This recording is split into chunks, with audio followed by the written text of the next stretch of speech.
Narcissists, to keep their hold on you, require you to feel helpless and hemmed in. So that they may feel good about themselves, they need you to feel absolutely helpless and useless. They're set on seeing you suffer just as much as possible before they abandon you. This is to further their delusion that they hold absolute authority. On the other hand, it breaks their hearts when you rise from the ashes like the mythical Phenix and turn out to be completely different from what they had planned. It's possible for you to make some progress in altering your outlook on life and prove that you are better than the gloom they've put over you. Thank you for checking out this video.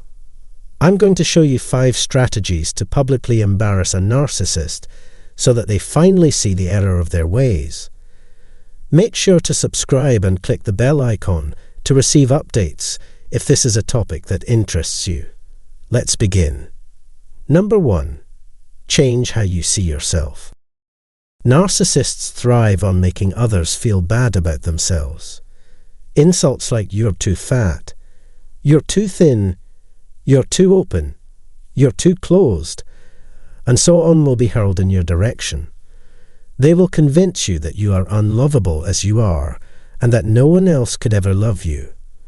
They relentlessly weaken your confidence, making it impossible to escape. This whole thing is a snare designed to keep you subservient and in line, while they keep you brainwashed in their favor. This is the next logical step. There's a pressing need for you to accept yourself exactly as you are right now. You have to have confidence in yourself and your skills. Treat yourself with compassion and understanding first. Learn to trust your instincts and acknowledge your worth as a human being if you wish to stop other people from manipulating your feelings. You can only heal yourself by undoing the harmful influences that have shaped your mind. Finding your value within yourself is the only defense against having it set by other people. The key to success is finding that place where your outer and inner selves meet. In order to fill the void in your life, you must assume that position for yourself. To attract the affection of others, one must first learn to adore oneself. You need to learn to trust yourself adequately. If you don't want to be defined by other people, you need to have a clear hold on who you are as a person. Number 2, put on the brake. It's likely that if a narcissist likes you, they'll do anything to be with you. A narcissist can attempt to either boost your confidence by saying good things to you or lower your confidence by speaking nasty things to you. Due to this, you begin to grovel for their approval. If you ever considered being abandoned, you'd do whatever it took to keep it from happening. That's the sore spot where you'll need to tend to the abandonment wound. To avoid having your people-pleasing instincts mistakenly or maliciously triggered by others, you should modify such traits, and the need to prove yourself never ends. The finest piece of guidance is to toughen up. Express your unique personality and ignore the push to fit in. If you let their insults and comments affect you, they will have accomplished their goal. The projections of a narcissist are actually the narcissist's confessions. Everything they find annoying in you is actually a reflection of some aspect of their own personality that they wish to project onto you. However much they try, they can't rid themselves of these characteristics. There's no point in even trying, though. Even if people want to ignore it, that doesn't change the fact that it's a reality. It merely implies that it won't go from their minds and that they'll have to deal with it eventually. As a coping mechanism, they'll attempt to inflict it upon you by making it your reality. Your every trait and characteristic is mirrored in them. You need to train yourself to tune out any negative feedback and to deflect any potential harm away from yourself. The single most important thing you can do for yourself is to work on growing your own sense of value. If you know who you are and have a good opinion of yourself, no one can bring you down by pointing out your flaws.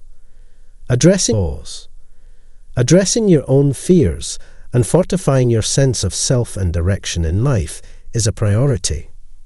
Number 3, Keep your cool no matter how much they attempt to get to you. Narcissists require continuous feedback from others, both positive and negative, in order to function. Being able to make you feel things like anger, distress, or regret gives them a sense of power over you. A positive or negative response will have the same impact. And it doesn't matter if you're angry, sad, sorry, glad, paying attention, buying them presents, bringing them out, doing this, that, or anything else. So long as you react, they are victorious, so your attention should be directed there. When talking with a narcissist, it is essential to keep your emotions in check because their actions are prompted by your reaction. As long as they can see that their actions are having an effect on you, they will continue to torture and abuse you. The best way to drive them crazy is to show no emotion and be unresponsive to their actions. To get there, you need to learn to deliberately control your emotional responses. You have to put in the work to learn how to manage your emotions and curb your urges. Your ability to recognize and express your feelings will give you the upper hand while negotiating with a narcissist. The narcissist would have no control over your emotions in the long run. Strive for objectivity. Number 4. It's never your fault nor your responsibility. Even if a narcissist tries to make you feel responsible for their problems, you should note: nothing you say or do will ever make up for their unacceptable actions. In other words, you are innocent. At first glance, it may seem reasonable to think, well, I should have seen it coming. I should have left earlier. I should have trusted my instinct when they exhibited their darkest side. In the middle of things, nothing is simple. A foggy condition reduces or eliminates visibility. This level of knowledge was previously unavailable to you. There isn't enough time or energy to give these concepts the proper consideration right now. What's more important is that you don't have enough knowledge at the moment to tell fiction from reality. Since you now possess the means to put these plans into action, you are in a position to make these claims. Already having taken some sort of action, you now claim that you should have been even more proactive. But when it happens to you, you have no notion of what's happening. Perhaps it goes against our very nature to lie, especially when it comes to the people we love and the partnerships we've cultivated with them. As parents, for instance, we often wish to avoid the pain of facing the truth by clinging to the pretense, the idealized vision of this person we have made. I believe you gave it your best effort overall. You made the greatest choice you could under the circumstances. There's no need to start being hard on yourself right now. In light of the fact that they intentionally hurt you emotionally by insulting, lying to, and deceiving you to further their own power, this is not likely to help. You should always remind yourself that you are innocent when self-doubts arise. Kindness toward yourself is essential to the success of this strategy. Their own faults and shortcomings were mirrored back to you. It's all about how you're perceived, so you become that person. Constantly reassuring oneself with statements like, "I gave it my all to make our relationship amazing," will help you stay positive. Despite what others may believe, I am not who or what they assume I am, and their opinions of me do not affect my behavior. The fifth and final one is to set and stick to clear boundaries. If you don't have strong limits, the narcissist can easily manipulate you into giving in to their every demand. They need somebody who isn't going to take no for an answer. For them, the ideal companion is someone who enjoys taking it easy. For a narcissist, letting another person make all of their own choices is a way to exert dominance over them. You're in such a situation if you're co-parenting, involved in a legal issue, or otherwise obligated to maintain regular contact with the other party. Consistent rules must be enforced without exception. Allow the narcissist some wiggle room in how they understand the scenario, and perhaps they would gain entry through this crack, so be careful. Maybe the situation isn't as set in stone as I fear, and I can still use this person to my benefit. Narcissists may think like that. There are no middle ground options here. The choices are either all or nothing. Without a doubt, there are times when a visit from narcissists might happen any time. Truth be told, you absolutely must say no. I'm sorry, but that just can't happen. In other words, this is the final chapter. Please leave immediately. Inside my house, that is strictly forbidden. I forbid you from doing so, or from seeing me at the moment. To be successful, you need to apply the most stringent of standards to your thinking. As a matter of fact, that is the only language they comprehend. They will make an effort to exert their authority over you to obtain what they desire. In addition to attempting to control your personal life, narcissists may also try to influence your leisure time and parent-child interactions. If possible, try to set boundaries and communicate what is needed. Being meticulous is essential when establishing boundaries. Furthermore, a lot of planning is required. It is your responsibility to guarantee that any violations of the co-parenting agreement are faced with repercussions by using a third-party support mechanism, such as the court. You have the beast pinned down. You must make it clear what will happen if they cross your boundary in order for them to respect it and know it is secure. Setting boundaries requires a confident and authoritative tone of voice. For the time being, that is all there is to it. I hope you took this experience and the narcissist's arrogance to heart and found a way to turn it against them. We'll have a conversation in the next video. Have a nice day. Exposing why the narcissist doesn't miss you the way you miss them. Why is it only you who misses the narcissist after the relationship ends? Why is it only you who has the questions? Like, was that a crazy one all along? How could I mess it up? Am I the narcissist? Why does a narcissist move on with the following supply and treat you as if you never existed? The answers to these questions are not quite simple, and we need to explore them in depth for you to know the truth.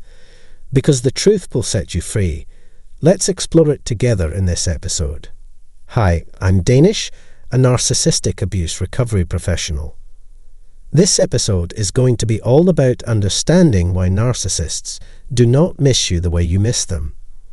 If that sounds interesting, and you want to learn more, please make sure to subscribe by pressing the subscribe button and pushing that bell icon to stay updated with everything latest that I post over here.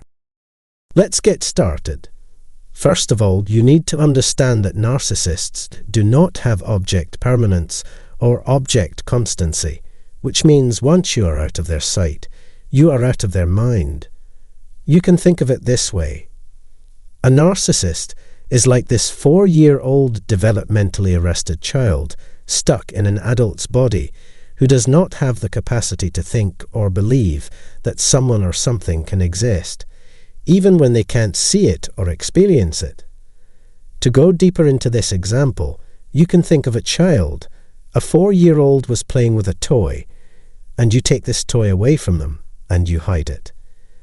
And the child right away may throw a tantrum or want it back, but then they get distracted by something else. They forget about the existence of the toy. Why? Because they have not developed the capacity to experience reality far beyond what they're experiencing at the moment. They're quiet at the moment, like right in the spot beyond this part. They do not have any awareness of the existence of other stuff. The same thing applies to a narcissist, because a narcissist gets developmentally stuck and arrested. They did not develop this capacity, and this has now become a dysfunctional pattern in their life. Once you stop serving their ego, once you are gone from their side, they stop thinking about you because you simply do not exist. You simply are not useful anymore. You are not resourceful to them. Why would they even think about you? This lack of object permanence becomes quite predatory here, because they are quite tunneled in what they are perceiving. If they are garnering supply from this new person, that is what matters for them at the moment. That is what they would focus on. You only cross their mind when you call them or when they are low on supply, and they want someone as a replacement. That is the only time they think of you. Otherwise, they just do not even want to think about you, because that costs them energy. That costs their focus and attention because of the narcissistic ego and grandiosity. They don't think it's worth it. Once they leave you, they leave everything behind. They don't miss the things they did with you because they were not in it. While they were doing these things, they were simply following the script because they knew that if they were to do these things 1 to 3 in the list, they would be able to make you feel a certain way, which means weaponizing the emotions that you feel towards them. But they felt none of those. They did those things without putting their soul into it, without being emotionally connected and invested in the relationship with you.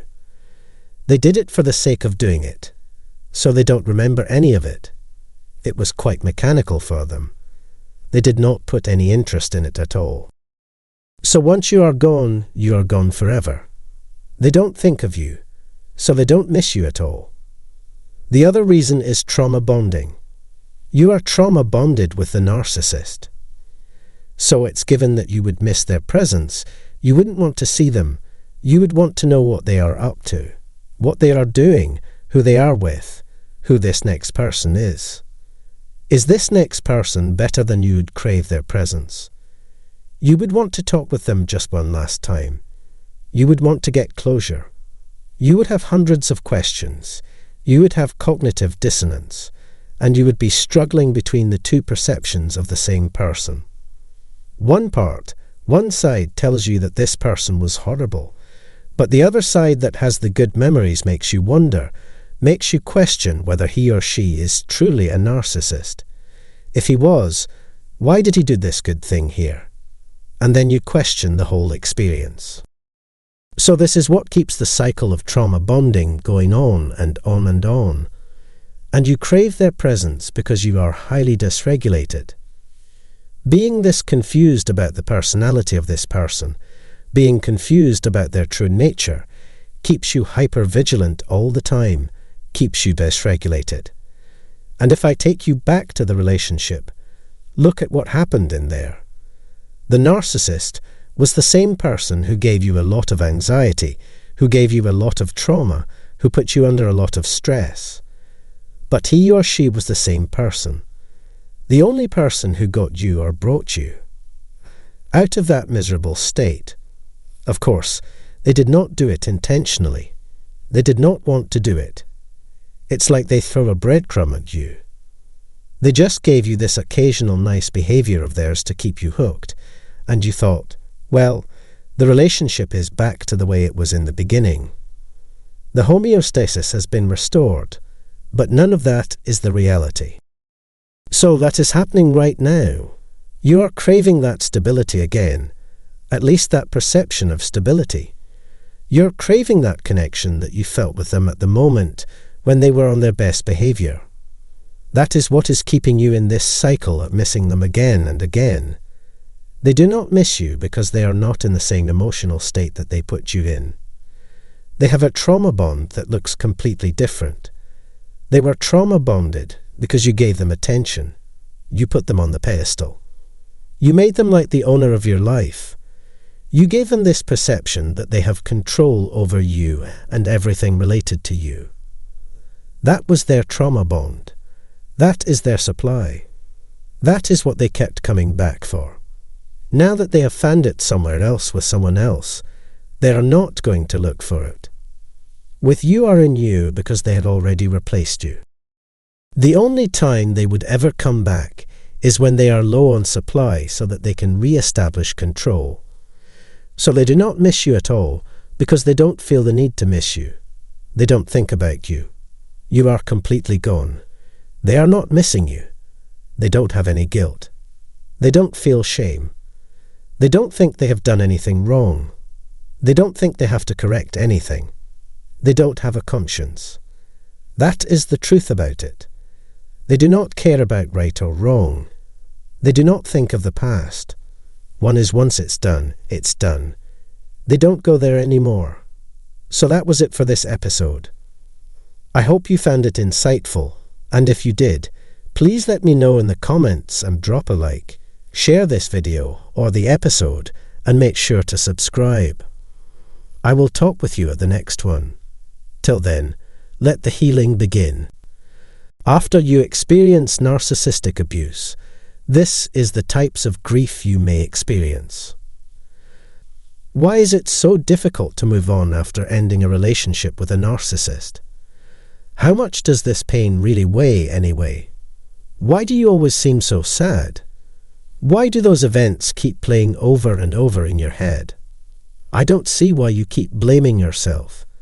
Put another way, and you lost a lot of ground during and after the relationship. You will need to recover quickly from this major setback. Time must be given to this procedure. But what do I mean when I say that I've had a loss? I say we look into it and find out. These 4 losses are the most devastating that may befall a person in a narcissistic relationship, and we'll be discussing them today. I want to know first, what was the most important loss you sustained while in the narcissistic relationship? Tell your survival stories in the comments to inspire other readers. If you'd like to be alerted as soon as I publish something new, just hit the bell icon and the subscribe button. Here's the most current update I've made. Having no one to turn to for help is a significant problem. Before you started hanging out with the narcissist, you were your own person. You seemed like the type who could enjoy life outside of work. Indeed, you were a discerning individual. You had a strong sense of right and wrong in your own life. You were moving in the right direction and knew exactly what you wanted out of life, so you could say that you were living a balanced existence. Upon initially meeting the narcissist, you may have thought they would just add to the already excellent standard of your life. But what happened after you two first met? They did, indeed, take all you owned. They depleted you of your vitality and willpower until you were a husk of your former self. You'll be probed and poked fun at about the things you like and dislike until you stop enjoying the ones you once held in high esteem, but now devalue. You were duped and gaslighted into believing that you were the insane one. You needed to think about how you felt about the world, about yourself, and about this relationship. So much so that it became completely warped and exactly what the narcissist had always hoped it could be. Because of this, you transform into a different person. You may have misplaced some of your most prized belongings. The things that used to bring you happiness no longer do. This has resulted in your complete lack of drive to achieve your goals. You stopped living because you were too preoccupied with surviving. If you're terrified of anything, you start acting in ways that reflect that fear, whether that's by fighting, running away, or staying frozen in the face of danger. One of the worst things that may happen in a relationship with a narcissist is that you lose sight of your own identity. You no longer have any idea of who you are. In addition, we no longer have the capacity to experience you, or being. All that's left is a person with a toolkit of coping strategies and the hope that they can eventually readjust to the world from which they've been isolated. One more thing is that there was never any real sense of safety in the connection. The narcissist was always a danger to be around. Am I? Is that right? Please comment below if you want a response from me. At what point did you feel secure being in the narcissist's presence? If the narcissist's reaction to a trigger is unpredictable, I'll assume you didn't. Maintaining order requires constant monitoring and alterations to their environment in response to any changes that may affect their behavior. How did that make you feel? You become someone who is constantly hyper-attuned to the environment and hyper-attuned to them, trying to learn how to navigate the system and this link in order to escape punishment, prevent feeling that misery, avoid being abandoned, avoid being abused, or avoid being put down. The couple's history was fraught with potential twists and turns. Therefore, the degree to which you felt a lack of safety is not just determined by the conditions of the connection or by your psychological state regarding the relationship and its value. The narcissist's total lack of loyalty to you has probably impacted your worldview in addition to affecting your sense of safety. Unimaginable. They pretend to be one thing just to turn out to be another entirely. That must have shaken you to your very core, making you question the safety and goodness of the world. You can't trust anyone, not even yourself. They are universally regarded as narcissists. You're always on the lookout because you know danger could be around any corner. The breakup with the narcissist hasn't alleviated your anxiety. You feel stressed and anxious all the time. There are a lot of unknowns in the future. How much longer do you think they'll keep up this pattern? What they will do, I simply cannot predict. Since losing faith in humanity, you find it difficult to approach strangers and start conversations. Threat to life and limb once again. Human beings have 3 basic needs: safety, space to grow and learn, and independence. As defined by Maslow's theory of motivation, this means working to improve one's character. Yet the most fundamental feeling, that of safety, is missing. There's no way you could squeeze through there, in my opinion. The inability to feel safe and the loss of safety after ending your relationship with the narcissist are the primary things preventing you from moving on. Your mind is still processing the shock of being away from the familiar narcissist and determining whether or not you are in a safe environment. The third problem is the decline of autonomy. The most effective weapon in a narcissist's arsenal is the ability to make their partner doubt their own abilities to deal with life's difficulties. That's what happens when you hang out with narcissists. In an effort to bring you down, they said some hurtful things about you. They attempted to debunk your creativity. You lost pride in yourself as a result of what they did. They left you feeling helpless and like you had no idea what you were doing in life. Plus, they made sure you relied solely on them. You can no longer make decisions for yourself since you are dependent on them too much. All monetary relationships are severed between you and them. They prevent you from accomplishing anything at all. You can't leave the house and have to fulfill their requirements by doing the bare minimum of work. That's exactly what happened. They shrunk you down so small that you can't even function in the world anymore and have no idea where to go or how to get there. You'll always find yourself in a hopeless scenario when trying to do something, since that's exactly how it was designed. Those who wish for your downfall will spare no effort in achieving that end. The gaslighting and manipulation will get much more intense after that point, and you lack the intelligence and competence to deal with any situation successfully. It's plain to see that you have no real potential for success. This is what you caved to, and it was the beginning of the demise of your sense of agency. You stopped believing in yourself and accepted the fact that you were helpless. They're victorious because they use superior tactics, and you don't grasp how they operate. One knows they are loved when one realizes one can't imagine their life without their loved one. You lost control of your life and identity as a result of your dependence. The fourth is the most significant: having your expectations shattered before ever meeting your narcissist. You had too big of a dream. I can tell you have some sort of objective in mind. You've apparently settled on a specific way of life as a must for yourself. You set a target age for yourself in order to have completed a certain task or accomplished a certain objective in your professional or personal life. So you've finally met the narcissist. Tell us what occurred next. They ruined it by making you feel bad about yourself. Some people doubted your worth and abilities. They questioned your skills. To put it another way, it's astounding how much time you wasted. Your dreams died along with your youth, opportunity, resources, money, and financial stability. The more time you waste, the more chances you lose. Make the most of your time here, because you won't get another chance once you depart. Unfortunately, there is no way to undo the past and bring back what you've lost but mourning. When something disappears, it does so permanently. As an added bonus, the narcissist assured you of rapid development. A future together, a family, and a happy ending are all things people aspire for when they get married. That's the advice you've been given. However, the thing they sent was something straight out of a nightmare.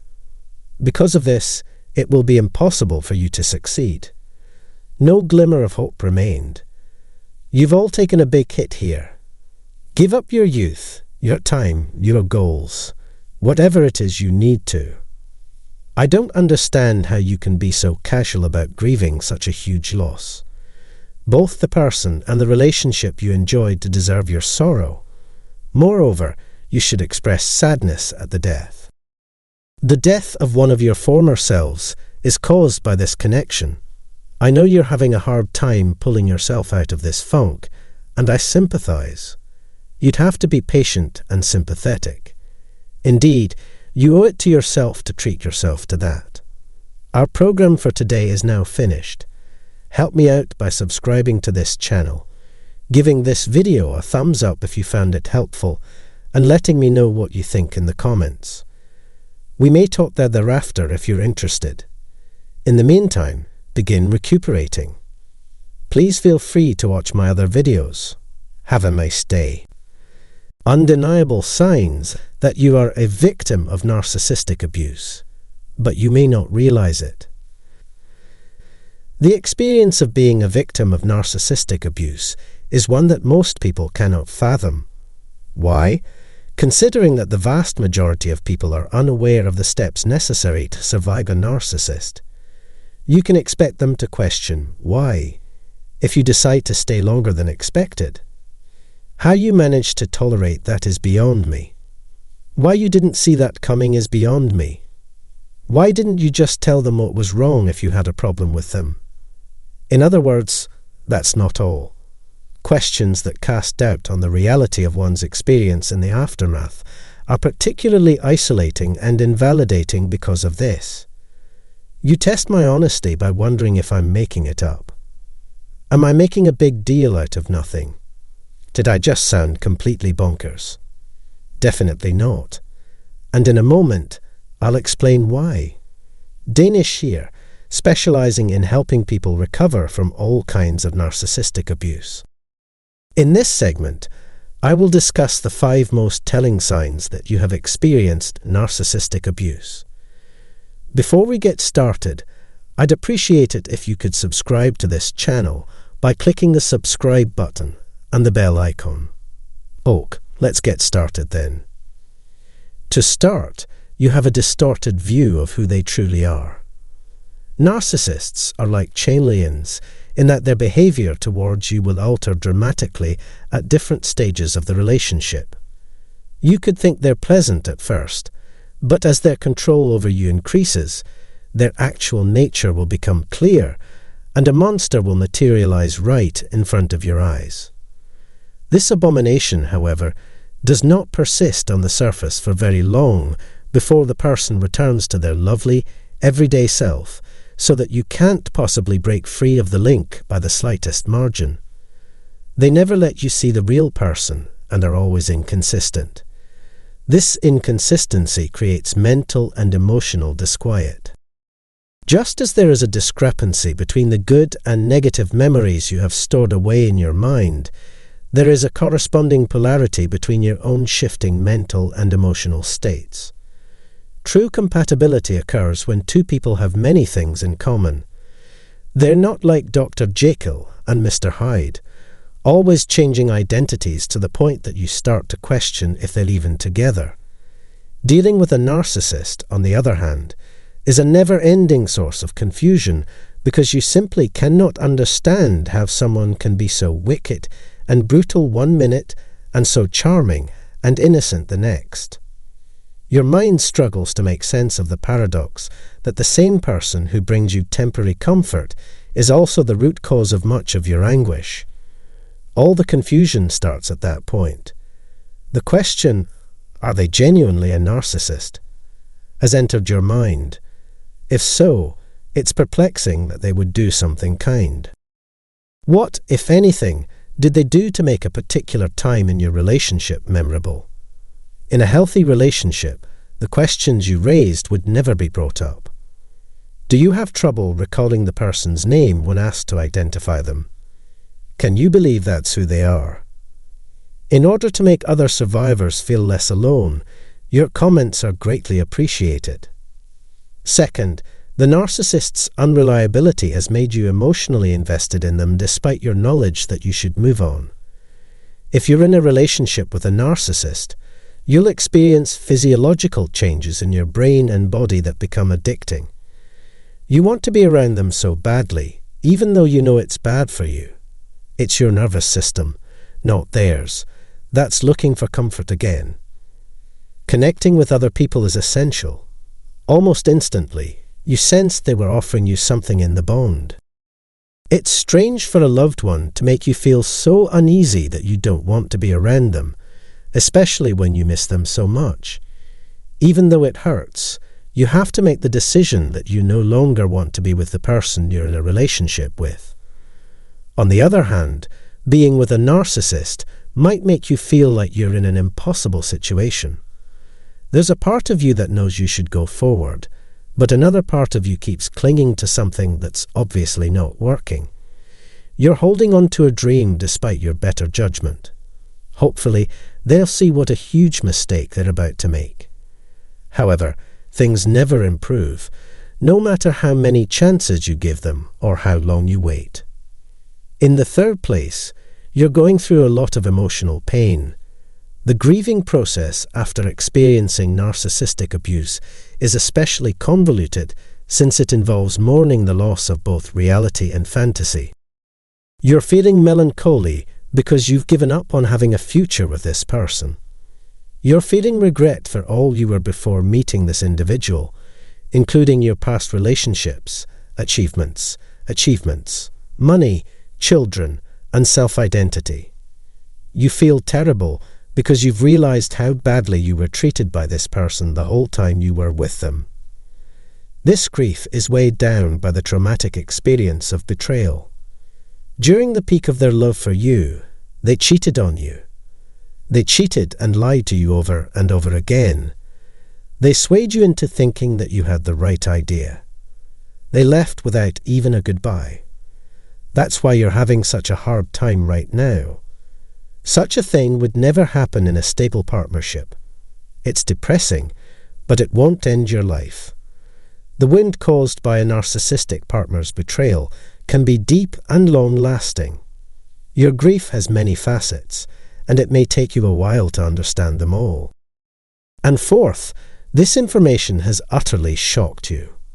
Your stomach has turned at the sight of humanity's nasty side. You've been scammed, robbed, and deceived into thinking a pretty lie is a truth. For our hopes, they peddled us a nightmare. You can't believe it. Their performance has turned your world upside down. That someone could be so mean and vicious baffles you. You just can't wrap your head around the idea that someone could have such a sudden change of heart. When one is shocked, one begins to question their own resilience. You start to second-guess yourself, wondering if you, of all people, have been the one to miss the obvious. An act of such monumental folly as failing to recognize and halt the shock is beyond precedence. Once you realize the narcissist for who they really are and how you fit into their universe, you may experience feelings of being cold, callous, and stuck. You've just discovered that everything has been an elaborate hoax. Genuineness, openness, intimacy, and chemistry were all missing. They were just messing with you for laughs. No matter how hard you try, you just can't wrap your head around the fact that this person is human. As the fifth most frequent misunderstanding, you showed symptoms of post-traumatic stress disorder, PTSD, as well as those of narcissistic abuse trauma in the most recent episode. You can't get to sleep, can't keep food down, can't focus, and can't recall things. On top of that, you're constantly on edge and exhausted. This does not take into account issues with memory or other elements of one's physical health, such as repeated inflammation of the gut, brain, neurological system, immune system, or hormones, as in irritable bowel syndrome, Crohn's disease, fibromyalgia, multiple sclerosis, or hypothyroidism. You are suffering unusual symptoms that are specific to narcissistic abuse, which considerably complicates and obstruct your efforts to heal from this experience, in addition to the regular challenges connected with trauma, such as cognitive dissonance, trauma bonding, and Stockholm Syndrome. None of these bad feelings occur after the end of a normal and healthy relationship. Even if you're going to feel down for a while, remember that it's normal to grieve. If you want to move on with your life, you need to forgive the person who caused you sorrow and accept responsibility for your own actions in the scenario. This should put an end to the debate. Once something is done, it's done, and you go on. Conversations are pleasant. People are working together and having fun. That is to say, we understand one another. Not a single question mark has been filled in. Yet, there is a great deal of work involved in ending a relationship with a narcissist. Your physical and mental makeup will shift to accommodate the high standards of an excessively self-centered partner. And that means you're going to be putting a ton of pressure on your whole being mentally and physically. They may also have bodily symptoms of ailments and conditions they've never had before due to the mental and emotional exhaustion they'll feel. That's why it's safe to believe the person you were with was really unwell if you're experiencing both standard and atypical trauma symptoms. And a lot of tension existed. Many hardships have been imposed upon you.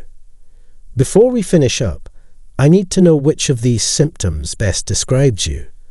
Leave a remark below, and I'll get back to you. What you saw today was the entire episode. It's something we should talk about before the next meeting. Up until then, mending can get underway. Please feel free to watch my other videos.